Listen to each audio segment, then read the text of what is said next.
Estamos con Josep J. Pallars, director y fundador de Radio Caravaning. Buenos días, Josep. Buenos días, Ramón. ¿Dónde estamos? Pues nos encontramos en estos momentos en Avinyonet, cerca de Vilafranca del Penedès, en la Masía Can Batlle. La Masía Can Batlle es un lugar emblemático de la zona, lindo, un lugar muy bonito, y es un área de pernocta autocaravanista. Es decir, es un área de pernocta privada. Las áreas de pernocta son públicas o privadas, en este caso estamos en una privada. Y la Masía Can Batlle tiene la peculiaridad, la particularidad de que son unas cavas, es decir, estamos rodeados de plena naturaleza y de viñedos, y por lo tanto no solamente representa un área de pernocta autocaravanista, sino que es que además de estar conectados a la naturaleza, nos enseñan lo que es el taller del cava, es decir, cómo se realiza el cava desde sus orígenes.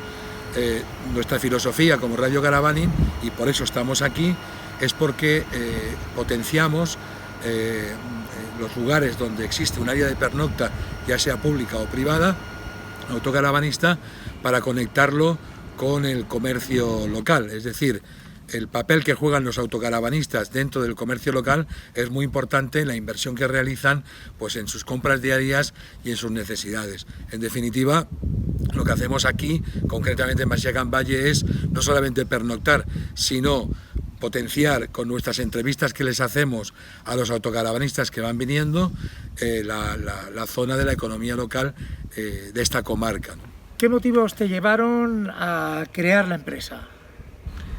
Primero, el motivo son muchos y muy variados, ¿no? Pero el fundamental es que queríamos montar lo que es el concepto de una asociación sin ánimo de lucro. Cuando te planteas un proyecto social, un proyecto de empresa, lo puedes hacer bajo diferentes fórmulas. Una puede ser pues una sociedad limitada, en otra ocasión una cooperativa o una asociación sin ánimo de lucro. Tienes diferentes vertientes. Nosotros, el proyecto de Radio Caravaning se fundamenta en un concepto social, por lo tanto lo que corresponde de forma natural es una asociación sin ánimo de lucro. Esa es la figura jurídica con la cual nosotros inauguramos el concepto de salida al mercado, bajo ese paraguas. ¿Cómo te surgió la idea? La idea surgió a partir de que somos amantes del campismo, amantes del caravanismo, y nos planteamos la necesidad personal de adquirir una autocaravana con el objetivo pues, de poder realizar determinados viajes, ¿no? Pero coaligamos la necesidad personal con la profesional, y en esa necesidad personal y profesional fue cuando empezó a nacer la idea del concepto Radio Caravaning, es decir, no solamente que podamos ser usuarios del concepto autocaravanista, sino que además podamos aportar al sector desde un medio de comunicación, en este caso social, pues nuestro granito de arena. Y ahí comenzó a desarrollarse el proyecto Radio Caravaning. ¿Cómo podemos utilizar una autocaravana en términos personales, familiares, y coaligarlo a los términos profesionales? Ahí empezó todo. ¿Cómo fueron los comienzos? Los comienzos empezaron primero con un estudio de mercado. Nosotros teníamos la idea del Radio Caravaning, pero nos dimos cuenta de que existía en el mercado, tras visualizar y analizar y valorar mucha información, que no existía en ese momento un medio de comunicación como es una radio, un concepto audiovisual en el mercado y en el sector del caravaning. Sí que hubieron algunos intentos hace muchos años, pero no acabaron de cuajar esos intentos. A partir de ahí vimos una necesidad, la necesidad de que se encontraba lo que es la parte patronal empresarial por un lado, fabricantes, concesionarios, talleres, proveedores, puntos de venta, caminaban hacia una vertiente, y luego estaba la parte más social, la parte de los usuarios y usuarias, ¿no? Y en ese intermedio no existía absolutamente nada, no había un puente de comunicación que pudiese poner en contacto a unos y a otros, informar de las actividades de unos y de las actividades de otros. En consecuencia fue ahí, en ese instante, donde nos dimos cuenta que había una necesidad, la necesidad estaba creada, pero faltaba el medio, y el medio fue el que empezamos a replantearnos, a pensar muy profundamente el concepto de Radio Caravaning, un medio de comunicación que no solamente pusiese en contacto, sino que fuese un sistema vehiculizador hacia las noticias y situaciones que se dan en una parte y en la otra. En definitiva, es el elemento fundamental comunicacional que faltaba en el sector del caravaning. Inauguramos una era en el sector. ¿Crees que la ilusión es importante para no desfallecer? Fundamental. Cuando alguien se plantea un proyecto de cualquier tipo, a nivel de empresa, un proyecto ya sea meramente empresarial, bajo el paraguas de la fórmula jurídica que se quiera, un proyecto social, primero te lo tienes que creer tú. Tienes que creer en lo que haces, porque creerte en lo que haces es que tú puedes transmitir al resto de las personas, al resto del colectivo, realmente tu misión, para qué he venido aquí, qué puedo hacer, cómo puedo colaborar. La ilusión es fundamental. El realizar un proyecto sin ilusión, a mi entender, no tiene ningún sentido. ¿Es necesario disponer de todo el capital para empezar? No necesariamente. Primero tienes un embrión, que es la idea principal. De ese embrión lo que realizas son estudios de mercado, donde intentas ver cuál podría ser tu posicionamiento en ese mercado, y a partir de ahí luego empiezas a analizar con qué medios y recursos son los que puedo salir.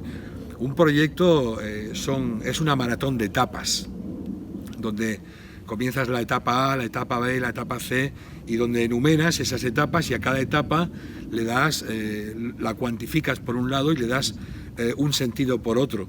Por lo tanto, un proyecto es extenso. Cuando comienzas un proyecto has de contar como mínimo, desde el día que sales al mercado hasta que te puedes consolidar, es el mínimo de un año. Por lo tanto, esta es la fase A, lo que podemos denominar la fase beta, la fase en la que te introduces en el mercado con tus conocimientos, con tu experiencia, pero que al final irremediablemente no te queda otra que pasar esa fase, adecuarla, el concepto prueba-error, y luego después de esa fase beta es cuando tú estás en condiciones, después de haber adquirido una experiencia muy concreta, de resurgir en el mercado en mejores condiciones. Por lo tanto, los recursos, a su pregunta, los recursos no es necesario establecer el 100% de los recursos, sino que de los recursos que pongas a disposición, que previamente lo has tenido que plantear, tienes que segmentarlo en ese concepto de maratón, ¿no? Y darle a cada etapa pues los medios y recursos que necesitas. ¿Qué sabías de este tipo de negocio antes de empezar? Teníamos una idea, el concepto del sector, lo analizamos, lo estudiamos, pero realmente el hacer radio, todo y que alguna experiencia ya, yo personalmente ya venía de haber hecho algo, pero el hacer radio e introducirte en el epicentro de lo que es el sector es una experiencia nueva. Por lo tanto, como nueva, tienes que tener muy claro que te introduces en algo diferente, y en la que vas a aprender cada minuto en el que estás introducido en ese proyecto. No es necesario una gran experiencia, pero sí tener las ideas muy claras de hacia dónde vas, el proyecto, hacia dónde lo quieres enfocar, y sobre todo, y fundamentalmente, para qué has venido tú a hacer aquí, qué misión tienes. Eso es fundamental, pero no es necesario el tener una gran experiencia. No es menos cierto que tener experiencia, no solamente en este sector, sino en cualquier otro, te permite quizá una mayor profundidad en los análisis.